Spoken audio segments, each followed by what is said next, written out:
জগা খিচুড়ি করে তাদের সামনে সার্ভ করো, তারাও খেয়ে দিয়ে হেভি তারিফ করে যে ভাবিজি এমন রেসিপি খাইনি, 5 স্টার হোটেলেও পাওয়া যাবে না এরকম রেসিপি। কি অবস্থা আলমারিটা করে রেখেছে, যা পেরেছে। এই শুনছো? কি বলছি, তোমাকে যে বললাম আমার বন্ধুরা কিন্তু আসবে, ওই যারা এসেছিল স্বামী স্ত্রী। তো আমি কি করবো? আমি কি নাচবো নাকি? না না, নাচার কথা বলিনি। তাহলে ওরা জানে তুমি ভালো রান্না করো, ওরাও ভালো খাদ্য রসিক, ঠিক আছে? তুমি কিছু ভালো মন্দ রান্না বান্না করতে হবে তোমাকে, সেদিনকে ওরা আসবে যে এদেরকে খাওয়াবে। আমি খাদ্য রসিক না কারা খাদ্য রসিক? ওরা খাদ্য রসিক, আর ওরা জানে তুমি ভালো রান্না জানো। ওরা কিভাবে জানে আমি জানি না। কোন বন্ধু আসবে আগে সেই কথা? আরে ওই তো সেদিনকে যারা এসেছিল, ওই যে মিস্টার রয় না কে? হ্যাঁ, ও আর ওর বউ। ও এবারে ওর বউ আসবে? হ্যাঁ, আমি মটন এনে দেবো, তুমি মটনের একটা প্রিপারেশন করো। হ্যাঁ, আর সঙ্গে তুমি ওই চানা বাটোরা করো। একটা কথা বলি, আর রাত্রিবেলা তো নান রুটিই করো, সেটা রুটিটাই বেটার হবে। তাহলে তোমার সেই বন্ধু বলছো আসবে? হ্যাঁ, তুমি ওর কথা আর বলো না, ও যে কি খাদ্য রসিক আমার সব জানা আছে। আগের বার ওই ঢপের রান্না করে দিয়েছিলাম, সেই খেয়ে তো বা বা করলো। হ্যাঁ, তো যাই হোক, তার মুখে ভালো লেগেছে বলেছে, তাতে কি এসে গেছে? সেটা তখন উপায় ছিল না, করে দিয়েছো। দুটো রান্না ছিল বাড়িতে, মিশিয়ে খাইয়ে দিয়েছো, ঠিক আছে। এবারে তো আর ওই ঢপের রান্না করার দরকার নেই। একটা কথা বলি, তুমি বুঝতে পেরেছিলে আমি ওই রান্না করে খাইয়েছিলাম? তুমি বুঝতে পেরেছিলে? আমি বুঝবো না?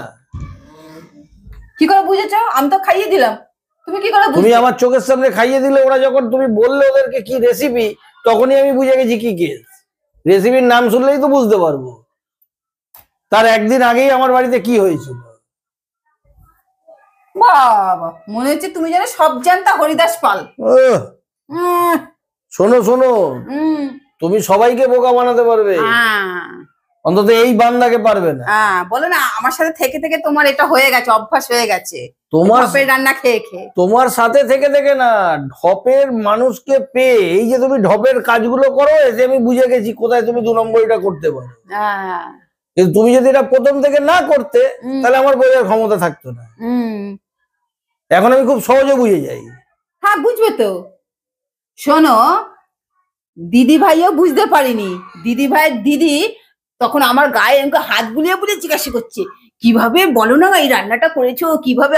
আমি যত বলছি আমি এইভাবে করেছি, তাও কিছুতেই বিশ্বাস করছে না। যে ঘরের মধ্যে লাউয়ের রান্না করা ছিল, লাউয়ের তরকারি আর চিকেনটা রান্না করা ছিল। যে একটা মানুষ এসছে, আমি তাকে অবেলা কি খেতে দেবো? লাউয়ের তরকারি আর চিকেন কষা দুটোকে একসাথে মিক্স করে গরম করে মাইক্রো ওভেনে ভালো করে একটু ওপর দিয়ে গরম মশলা ছড়িয়ে আমি দিয়ে দিলাম। তার রেসিপির নাম দিয়ে দিলাম লাউ চিকেন। ব্যাস, একটু ফ্রাইড রাইসের সাথে। বলল কি, তোর যা কি ভালো রান্না করেছে, তোর যা নাকি ভালো রান্না করতে পারে না, এই তো তোর যা এত সুন্দর টেস্টি টেস্টি রান্না করে। তাহলে বলো, সবাইকে টুপি মেরে দিলে। আচ্ছা বলো, তুমি কালকে কোন সোয়েটারটা পরে যাবে আগে বলো।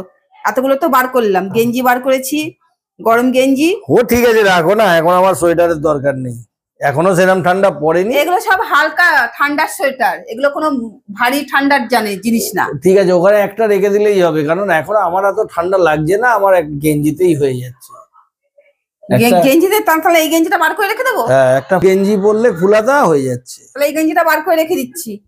কেন বলো তো, দেখো হালকা ফালকা গুলো জিনিস বার করে রাখছি, আর মোটা গুলো 2-1টা বার করে রেখে দিচ্ছি ওই সামনের ঘরে বসে। নাহলে কি হয় বলতো, সকালের দিকে খুব দেরি হয়, আর তখন তো তুমি বলবে আমাকে এটা বার করে দিচ্ছ না, আমাকে এটা বার করে। তোমার তো মুখের সামনে সবকিছু এগিয়ে দেওয়া চাই। আমি বলি না, আমার না হলে আমি না পরে চলে যাবো। আমার ঠান্ডা লাগছে, তুমি হয়তো কিছু বার করে রাখোনি, বার বললাম না, এমনি বেরিয়ে চলে যাবো। আমার কি অভদ্র একটা লোক বাবা তুমি। অভদ্র না, আমার জিনিসগুলো আমার জায়গায় গুছিয়ে থাকলে আমার সুবিধা হয়। কি অভদ্র লোক!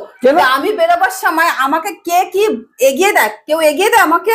আমার জিনিস কিন্তু আমাকেই নিয়ে সবকিছু নিয়ে বেরোতে। তোমার মেয়েকে শিখিয়ে দেবে, তুমি যখন বেরোবে তোমার হাতের সামনে যেটা লাগবে ওকে বলবে, ও এনে দেবে। হ্যাঁ, একটা 6 বছরের মেয়ে আমাকে এগিয়ে দেবে। হ্যাঁ, এখন থেকে শেখাবে, কি অসুবিধা আছে? বাড়িতে থাকলে কাজটা কি করবে? ও তো বা ছেলে ভাইদের সঙ্গে দাদার সঙ্গে খেলতে থাকবে। মানে একটা বাপের চরিত্র দেখছি আমি, একটা মেয়ে আমাকে এগিয়ে দেবে, হায় হায় রে কি বাপ হয়েছে। এখন থেকে মেয়েটাকে শোনো, এখন থেকে মেয়েটাকে শিক্ষা দাও, এগুলো করতে হয়। কেন শ্বশুর বাড়িতে যাবে বলে? নাহলে তোমার মতন হবে, যখন এসে কিছুই জানতে না, সংসারে পড়ে তখন তো হাত রাখছিলে কি হবে। আমার মা যদি তোমাকে হাতে ধরে না শিখিয়ে দিত, আর যদি তুমি আমার বউ না হতে, তা তোমার কপালে কি হতো বলো তো? আমি আমার মেয়েকে বলে দেবো যে এরকম একটা স্বামী পেয়েছিলে বলে গুটিয়ে গুটিয়ে সময় সব শিখিয়ে দিতাম বসে বসে। আমি কত লক্ষ্মী মেয়ে ছিলাম বলে তো সব মুখ বুঝে শিখেছি। আর আমার মায়ের মতন মা পেয়েছিল বলে তোমার সব হাতে ধরে শিখিয়ে নিয়েছে। যাও যাও গিয়ে। আবার বাড়ির তোমার বাবা মা তো বাড়ির বড় বউ বলে পাঠিয়ে দিল বিয়ে দিয়ে।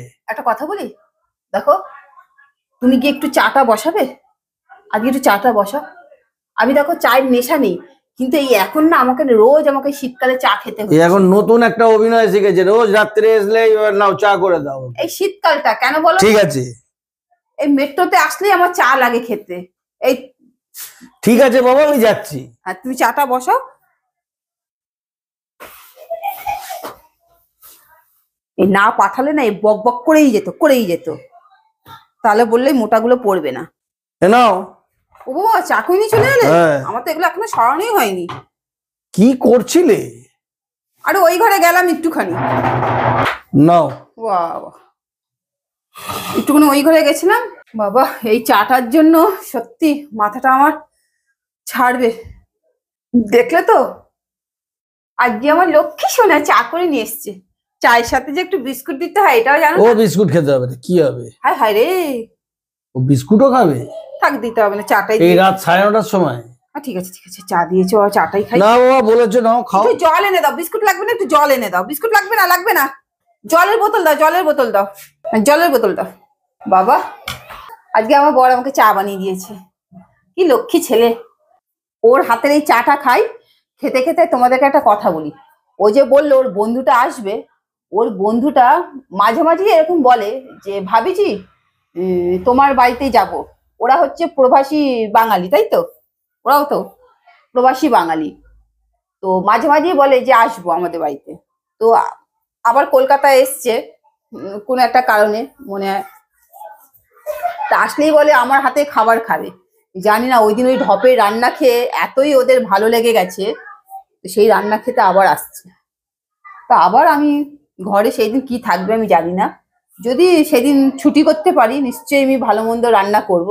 আর যদি হুট করে আবার যদি চলে আসে, আমি তো বলেই দিলাম কি কি হবে রেসিপি, আমি তো নিয়েই আসবো বলেইছি। ও তুমি বলে দিয়েছো? আচ্ছা ঠিক আছে, এবার ভালো মন্দ কিছু করব, আর ঢপের রান্না করব না। আর মাঝে আচ্ছা তোমরা কে কে এরকম ঢপের রান্না করো বলো তো? মানে শর্টকাটে, বাড়িতে কিছু নেই, হুট করে গেস্ট এসে গেল, মানে মাথা তো কাজ করছে না কিভাবে তাদেরকে আপ্যায়ন করবে। তো আমার মতো শর্টকাটে জগা খিচুড়ি করে তাদের সামনে সার্ভ করো, মানে তারাও খেয়ে দিয়ে হেভি তারিফ করে যে ভাবিজি এমন রেসিপি খাইনি, 5 স্টার হোটেলেও পাওয়া যাবে না এরকম রেসিপি। তখন করতে পেরেছিলে, তখন ওরা না বলে এসেছিল, এখন তো ওরা বলে আসছে, তো ন্যাচারালি তো তাদের জন্য তো একটা রেসিপি তৈরি করতেই হবে আমাদের। তোমরা কে কে এরকম করো অবশ্যই আমাকে কিন্তু কমেন্ট করে জানাবে, আর লাইক শেয়ার সাবস্ক্রাইব করতে ভুলো না। তাহলে আজকের ভিডিও আমি এখানেই শেষ করছি, দেখা হচ্ছে আগামীকাল ঠিক দুপুর 12টার সময়। নমস্কার।